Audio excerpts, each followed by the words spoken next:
Salam, selamat pagi dan salam sejahtera bagi kita, serta selamat memasuki pekan yang baru bagi kita di pagi hari ini. Dan kami juga selalu berdoa bagi saudara-saudari yang saat ini merayakan hari ulang tahun kelahiran dan juga ulang tahun pernikahan di tengah-tengah kehidupan Anda. Kami juga selalu berdoa kepada Tuhan bagi Bapak Ibu yang saat ini lemah, terbaring di tempat tidur, di rumah maupun di rumah sakit, kiranya Tuhan menjawab doa-doa kita. Sebelum kita melakukan aktivitas di pekan yang baru ini, mari terlebih dahulu kita mendengarkan firman Tuhan untuk hari ini.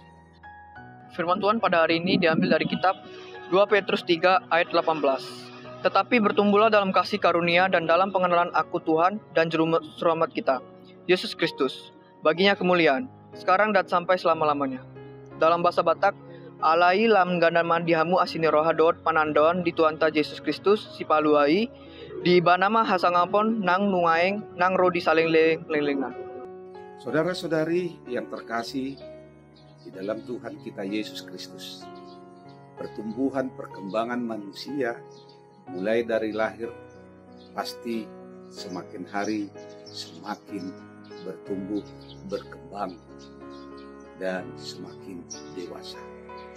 Ketika masih bayi, dia membutuhkan tuntunan, bimbingan dari orang tua, dan bahkan hingga besar, dia juga masih membutuhkan tuntunan dari orang tua dan orang-orang yang mengasihi dia.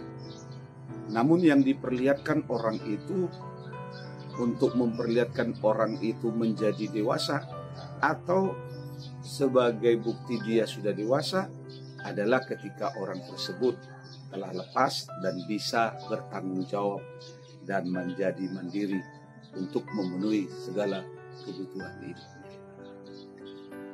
Tetapi berbeda halnya di dalam iman.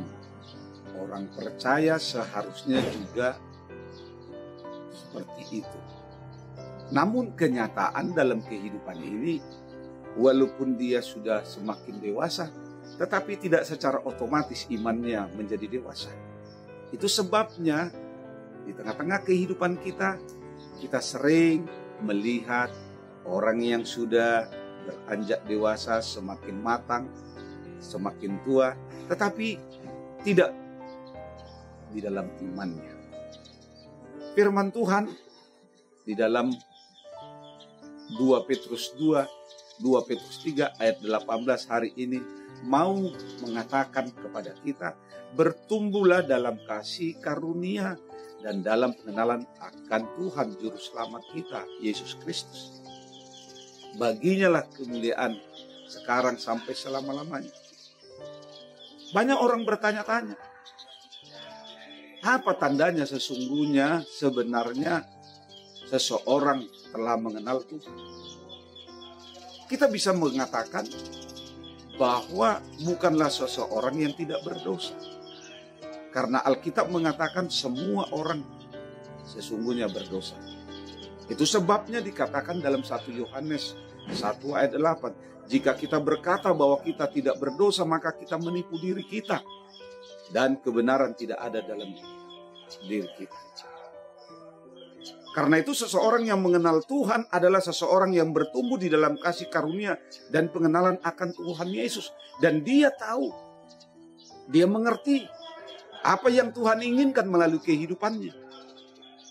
Dan dia tidak mau ambil bahagian dari dunia ini. Seseorang yang telah lahir baru tetap akan memiliki dosa, karena itu semua masih tinggal. Itu yang menyebabkan karena kita masih tinggal di dalam dunia ini. Tetapi walaupun kita tinggal di dalam dunia ini, bukan berarti kita harus terikut-ikut. Itu sebabnya Paulus katakan di dalam Roma 12 ayat 2, jangan serupa dengan dunia ini. Karena kita memang berbeda dengan dunia ini. Kita sudah bertumbuh, kita sudah semakin dewasa di dalam pengenalan akan Tuhan Allah. Dan dosa-dosa kita telah dipakukan di kayu salib bersama-sama anaknya yang tunggal, Tuhan Yesus. Sehingga kita memperoleh dan mendapatkan hidup yang baru. Hidup yang baru inilah yang nantinya yang kita jalani membuat iman kita semakin bertumbuh, berkembang, dan semakin maju. Dan hidup kita hanya memuliakan Tuhan. Karena itu, saudara-saudari yang terkasih, tidak ada alasan bagi kita mengatakan kita yang minoritas, kita yang sendiri, begitu banyak serangan, kita harus mengikuti, harus jangan. Tetapi kita harus mampu, tidak sama dengan dunia ini, kita harus mampu memperlihatkan iman kita yang telah berkembang, bertumbuh, dan pengenalan kita akan Kristus semakin baik dengan hidup sebagaimana yang Tuhan inginkan dari kehidupan kita. Selamat beraktivitas. Tuhan Yesus memberkati. Salam.